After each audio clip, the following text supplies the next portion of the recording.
سعی سعی جمهوری اسلامی افغانستان بیرق پورته کولو احترام لپاره فلان گود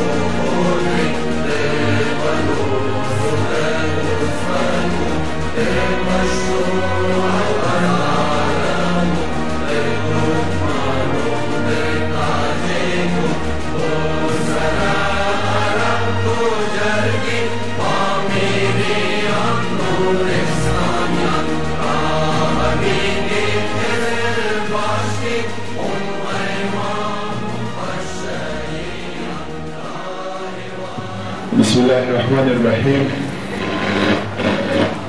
مننه کوم ټول دوستانو د ښایسته پروګرام څخه په سر کې د دې ملي ورځې په مناسبت د افغانستان کس ته د زړه له کومې مبارکي وایم، خصوصا زموږ امنیتي دفاعي زړورو قواوو ته، ټولو خویندو وروڼو ته چې تاریخ په اوږدو کې د حماسونه ډک تاریخ په اوږدو کې زموږ دغه ښایسته درېګوني بیرغ رپانده ساتلی دی د خپلو قربانیو په ورکولو سره، د وینې په تویولو سره او د خولې په تویولو سره.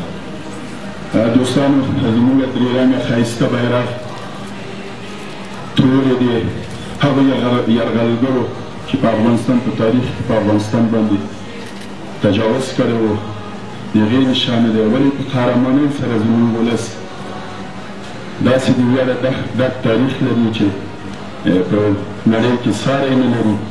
داسې قربانۍ د دې وطن دپاره ورکړي او دغه توره ورځ یې په خپلو وینو سره، په خپلو قربانیو سره دا یې رڼا کړې ده او افغانستان ولس ته خپلواکي ورکړې.